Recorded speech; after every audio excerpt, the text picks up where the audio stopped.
Hi, so today is day 7 of the 10 Things About Me challenge.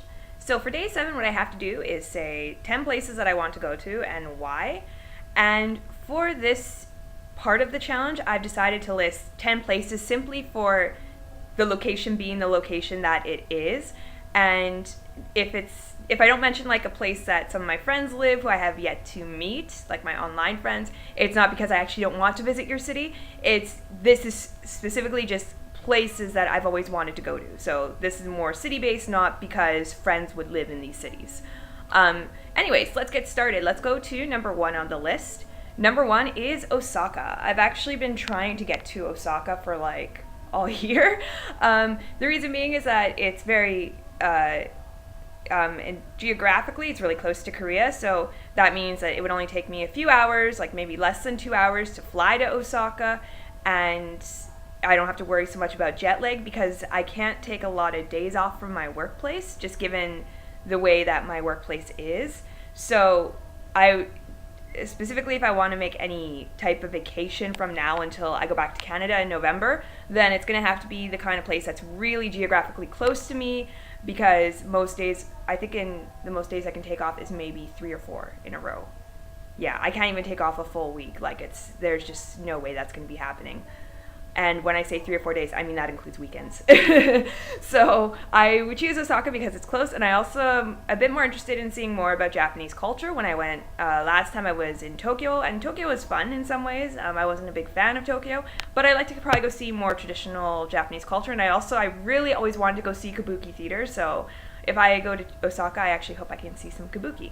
All right, so let's go to number 2. Number 2 is Ecuador. The reason why is that it's my father's place of birth. I have family that live in Quito, and I would really like to meet my aunts and my uncles. I unfortunately never got to meet my grandmother, and she passed away a few years ago. So it's, for me, I want to try to make it maybe within the next 3 or 4 years, try to at least go and meet some of my family. Unfortunately, from what I remember, they speak Spanish only because I've only met my uncle. That was when I was 3. I actually used to speak a lot more Spanish. Like before my parents divorced, I spoke like a lot more Spanish. But yeah, so I'd probably have to brush up on Spanish before I go do that. All right, let's go to number 3. So number 3 on my list is North Korea. I would really like to go to North Korea. I've even been kind of contemplating taking a job in North Korea to see if I can go teach there for a month.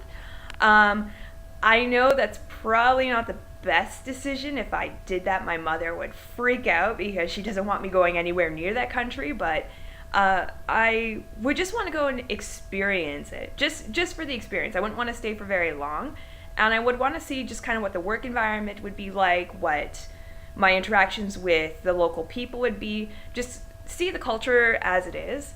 If I did go, I'd probably be even extra precautious, so I probably wouldn't even bring any of my smartphones. I probably would even I could see myself just leaving my laptop and like everything behind and just bringing like only approved books and stuff, because I really wouldn't want to have to go into the country and have them like going through my phone and my laptop to make sure that everything's okay on it, or it's confiscating all my electronics. So I probably would just go like literally, I probably would just take the absolute bare minimum that I would need to go into the country and just like pick up a throwaway phone while I'm there or something if I need it for work. So yeah, that's something I really want to do, and it's kind of terrifying, but I think it'd be a great experience. All right, so number 4 on my list, I want to go to Sichuan, preferably like maybe Chengdu, and so I could go see like pandas. I love pandas, and I would really love to go see the pandas, and that's in Sichuan. That's in like one of the western provinces in China. It's like the panda province. Like you have to see the freaking pandas. So yeah, I just want to go because I want to see the pandas. I can communicate in Mandarin. My Mandarin's probably gotten a lot worse since I haven't been in China for like 2 years. But I was in Taiwan last year. But still, now I speak Chinese with more of a Taiwanese accent. So I've lost like that Beijing or sound that I used to always make when I was speaking. Yeah. So anyway, I feel like I could at least communicate, and I want to see pandas. Okay, number 5. I can't even see my hand. Number 5 is Barcelona. So I went to Spain a few years ago while I was backpacking in Europe. I didn't have the opportunity to go to Barcelona because I was only in Europe, I think, for like 5 weeks and trying to like go through all these different countries. So I was probably at the time I was only sticking with like all the main cities. And I don't know how it happened, but I somehow missed Barcelona. So I would want to actually go back again, just chill on the beaches on, the Mediterranean, just for something to do. Yeah, so Barcelona is next on my list when I go back to Europe. All right, number 6. I would want to go to Mecca, which probably will never, ever, ever happen in my lifetime. I'm really into philosophy, and I used to read like a lot of different religious texts. So I don't know. I consider like I'm not sure if anyone know what I mean when I say the Analects. Like I read probably more Eastern stuff. So I used to read things like there's the Analects, things in Buddhism. Like I had the Tibetan Book of the Dead. I've also read like the Quran, some of the Torah, and then also the Bible. But I mean, there's a lot of crossover too between like the Torah and the Bible and the Old Testament. But I mean, like there's different because the Torah has like the Midrash and everything. So I've always had a strong interest in religion and religious philosophy and religious texts, despite that I am an atheist. And I've just always wanted to go see Mecca because it's like this holy city. And I think it's just because I'm not allowed to go there. Like it's illegal for me to enter the city.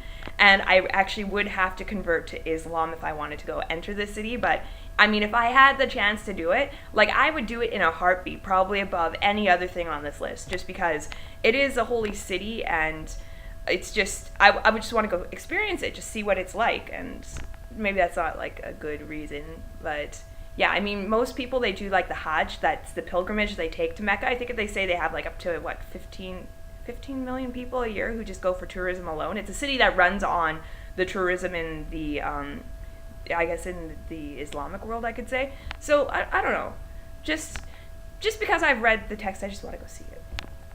Maybe not a good enough excuse, though. All right, so how about number 7? Number 7 on my list is Disneyland.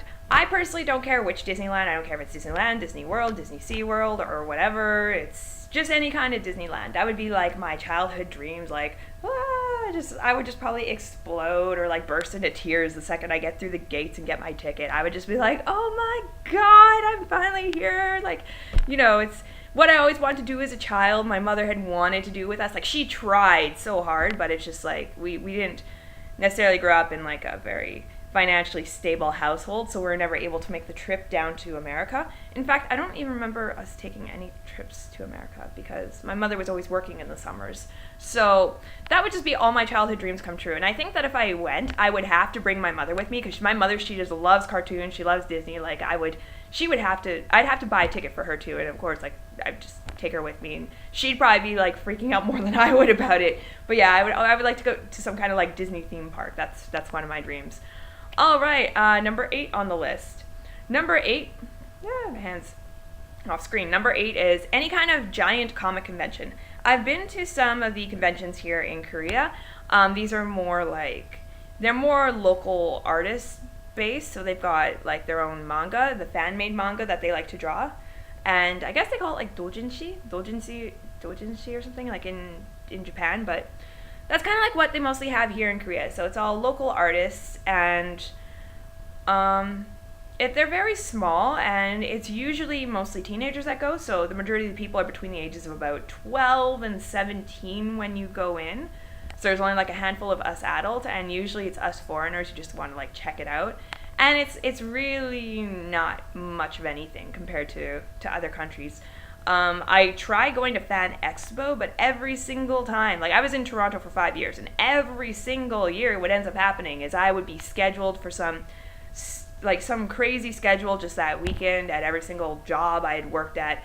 And since I mostly worked in customer service, I was never able to ask for a day off. I remember one year I asked for Christmas Eve off because I had to like physically leave Toronto because my family lives in North Canada just to make it for Christmas. And like I had to pretty much argue with my boss. Like she was really pissed about giving me that day off. And it's like, well, I'm actually like, and this is true, at the time, it's her only employee whose family lived outside Toronto. So it's like, it's not fair that, all my other coworkers, like, they get to spend Christmas with their family, but I can't because you want me to work here Christmas Eve up until closing, and then you want me to be there for opening on Boxing Day, and our Boxing Day is December 26th, which means I'd have to go in at 6 a.m. on December 26th.